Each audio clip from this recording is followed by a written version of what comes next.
Fala, queridão! Hoje é o nosso dia 33 da nossa leitura anual da Bíblia. E a nossa leitura hoje está em Lucas, capítulo 23, versículos 26 ao 56, Gênesis 42 e Salmo número 33. Então vamos para Lucas, capítulo 23. Nesse trecho de Lucas, capítulo 23, nós veremos os momentos finais da crucificação de Jesus, veremos sua morte e sepultamento. Esse é um dos episódios mais impactantes da Bíblia, mostrando o sofrimento, a compaixão e a vitória de Cristo na cruz. Nesse trecho do versículo 26 ao versículo 32, veremos Simão, as mulheres e a caminhada de Jesus para o Calvário. Veremos aqui um personagem chamado Simão, o Cirineu, né? Ele é forçado a carregar a cruz de Jesus.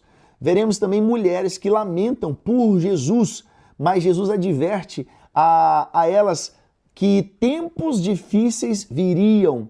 E também vai falar aqui de dois criminosos que são levados para serem crucificados junto com Jesus. Quando a gente vê aqui Simão, Cirineu, né, no versículo 26, Marcos 15, 21 vai falar que os filhos deles são mencionados como cristão, lá em Marcos 15, 21. Então, possivelmente era um cristão que se converteu um pouco mais tarde. No versículo 28, quando Jesus fala com as mulheres assim, não chorem por mim, porque a Bíblia fala que elas batiam no peito assim enquanto choravam por Jesus. Jesus fala assim, não chore por mim, chorem por vós mesmas, porque Jesus estava profetizando a destruição de Jerusalém que aconteceria no ano 70. E Jesus ele fala algo no versículo 31 que deixa a gente meio pensando, né? Ele fala assim, se fazem isso com a árvore verde, Jesus estava falando o seguinte, ele era inocente, aqui ele se compara a uma árvore verde. Então Jesus fala assim, se eles estão fazendo isso com a árvore verde, o que aconteceria então com os que são de fato culpados? Ou seja, aqueles que são árvores secas. No versículo 33 até o 38, nós vamos ver a crucificação e o perdão que Jesus vai liberar. Jesus ele é crucificado no Gólgota, que era chamado lugar da caveira, né, entre dois ladrões. Ele ora porque ele fala o seguinte, Pai, perdoa-lhes, porque eles não sabem o que fazem. E os líderes, os soldados começam a zombar de Jesus dizendo, se és o rei dos judeus, salva-te a ti mesmo. A crucificação, querida, era uma execução muito cruel, né? Ela foi inventada pelos persas, mas ela foi aperfeiçoada pelo Império Romano, né? Então, quando Jesus, no versículo 34, ele fala assim, Pai, perdoa-lhes, porque eles não sabem o que fazem. Mesmo sofrendo, Jesus intercede por aqueles que estão crucificando ele. E eles colocaram a inscrição sobre a cruz. No versículo 38, fala assim que eles fizeram a inscrição, Rei dos Judeus. E eles colocaram em 3 línguas, colocaram hebraico, latim e grego, mostrando que a morte de Jesus era testemunhada por todos os povos. Do versículo 39 até o 43, vamos ver que um dos ladrões ele está arrependido, né, e ele recebe uma promessa de estar no paraíso com Jesus. Porque um dos criminosos, Jesus foi crucificado entre 2 criminosos. Um deles zombou de Jesus, dizendo que Jesus deveria, desce daí, salva-te a ti e salva a nós também, né? Aí o outro ladrão, ele reconhece que ele era pecador, né? E ele fala assim com o cara assim, cara, você é culpado, mesmo assim você não teme a Deus, ele não fez nada para estar aqui, nós merecemos. O ladrão fala assim, aí ele vai e pede para Jesus, Senhor, lembra-te de mim quando entrares no teu reino. Aí ele ouve uma resposta de Jesus assim, ó, na verdade vos digo, ainda hoje estarás comigo no paraíso. Versículo 44 até o versículo 49 veremos a morte de Jesus. A Bíblia vai falar que as trevas elas cobriram a terra de meio-dia até 15 horas. A Bíblia vai falar que é da hora sexta, que era referente a meio-dia, até a hora nona. Então, de meio-dia até 15 horas, as trevas cobriram a terra. O véu do templo se rasgou, simbolizando que a partir daquele momento o acesso era direto a Deus. Nós vamos falar do véu outro dia. E Jesus ele faz ele declara algo, ele fala assim, Pai, em tuas mãos eu entrego o meu espírito. E Jesus então, ele morreu. E o centurião, ele reconhece, após a morte de Jesus, o centurião, a Bíblia vai falar que ele fala assim, verdadeiramente, este homem era justo, porque ele viu o que aconteceu, as trevas cobrindo a terra de dia, o véu se rasgando, e Jesus ainda perdoando aqueles que estavam crucificando ele. Ele olha e reconhece e diz, verdadeiramente, esse homem era justo. E esse capítulo ele vai encerrar no versículo 50 até o 56 com o sepultamento de Jesus. José de Arimateia, que era um membro do Sinédrio, a Bíblia chama ele de senador, ele pede o corpo de Jesus.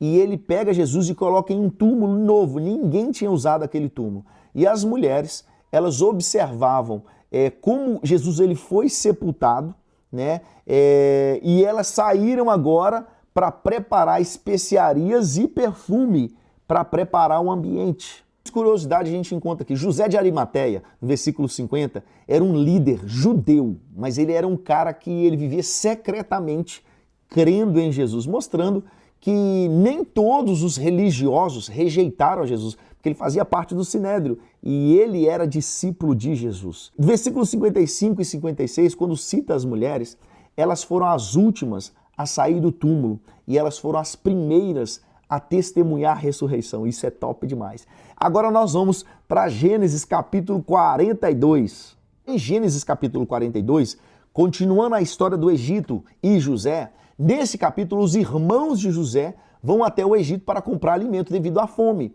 né? Mas sem saber que eles estavam diante do próprio irmão, aquele irmão que eles haviam vendido alguns anos atrás. Então do versículo 1 até o versículo 5, veremos os irmãos de José descendo ao Egito. A fome, ela atingiu a região de Canaã. E Jacó ordena para os seus filhos que eles vão até o Egito comprar trigo, para que eles não morressem de fome. Somente 10 irmãos vão, e Benjamim ele fica para trás. Lembrando que eram 12 irmãos, incluindo José. Agora José, para eles, já tinha morrido, então eles eram 11. Mas quando eles vão para o Egito, só vão 10. Benjamim, que era irmão de José, filhos da mesma mãe, ele ficou para trás, porque Jacó tinha medo de perder também Benjamim, que era o seu filho caçula. Lembrando que Benjamim e José, eles eram filhos de Raquel. Então, quando Benjamim ele não é enviado ao Egito, Jacó, ele já tinha perdido José. Talvez ele não queria agora se arriscar a perder também o outro filho de Raquel que ele tinha, que era Benjamim. Agora, do versículo 6 até o versículo 17, nós veremos o reencontro dos irmãos de José com José. Os irmãos de José, então, eles chegam no Egito e se prostram diante de José, sem reconhecê-lo, né? Cumprindo o sonho que José teve lá em Gênesis capítulo 37, versículos 7 e 9, sonho que ele disse, ele falava que os irmãos se prostravam diante dele, mas os irmãos ficaram com raiva quando José falou isso. José, a Bíblia vai dizer que José os reconheceu naquele momento, mas eles não reconheceram José. José, reconhecendo, começou a tratar eles diferente. José acusou eles de serem espiões, para fazer um teste com eles. E José agora pega um dos irmãos, aliás, ele pega os irmãos e coloca na prisão no Egito por 3 dias. No versículo 18 até o 24, nós veremos a culpa dos irmãos, né? Porque José ele decide libertá-los com uma condição.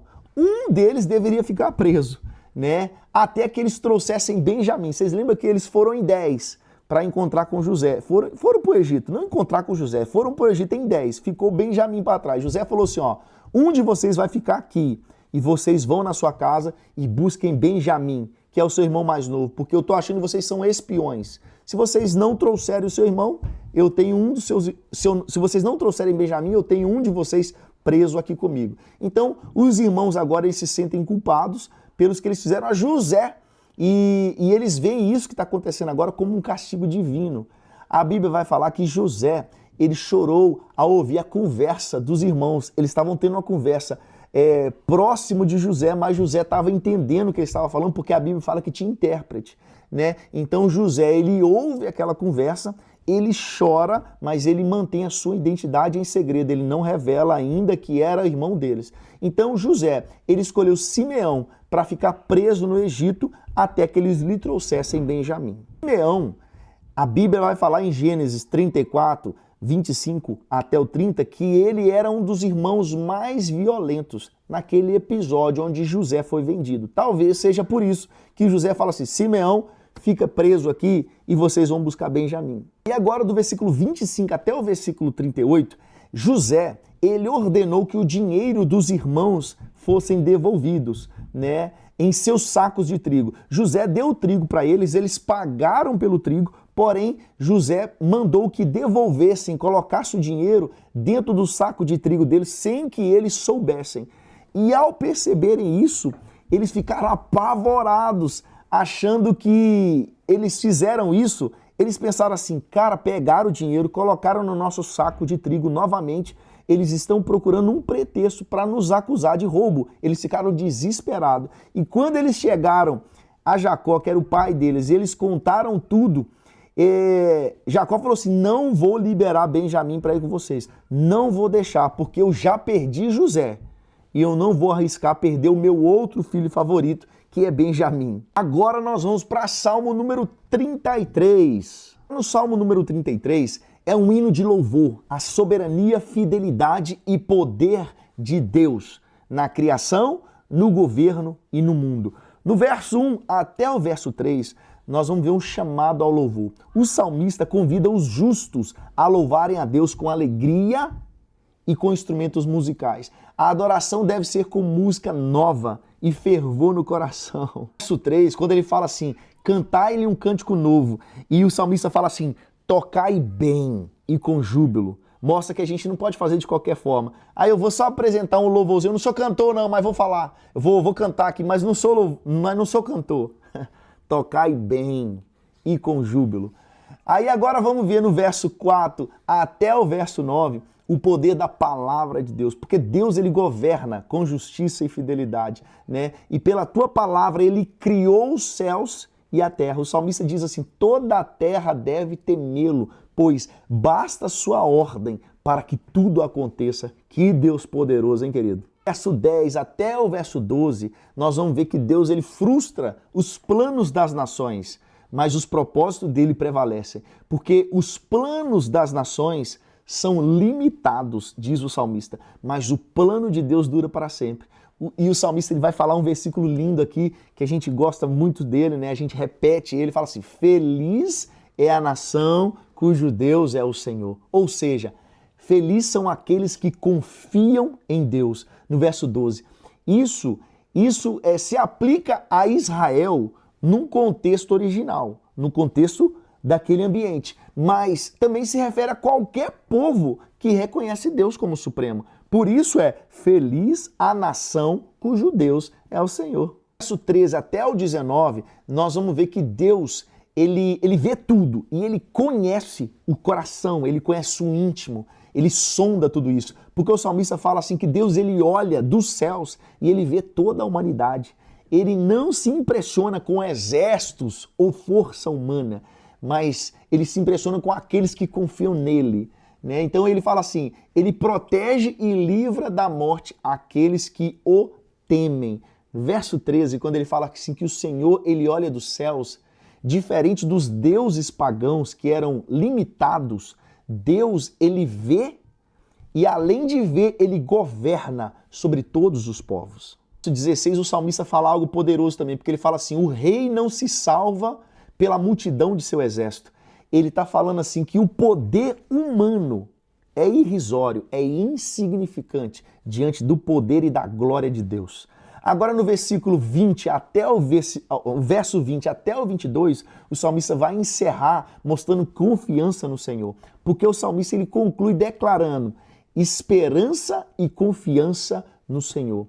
Ele pede que o amor de Deus esteja sobre aqueles que nele esperam.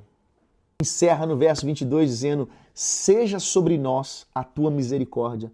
Isso é um clamor para que o amor de Deus nunca falte àqueles que seguem a Deus. Querido, essa foi a nossa leitura do nosso dia 33. Nos vemos amanhã no nosso dia 34. Só vem, queridão!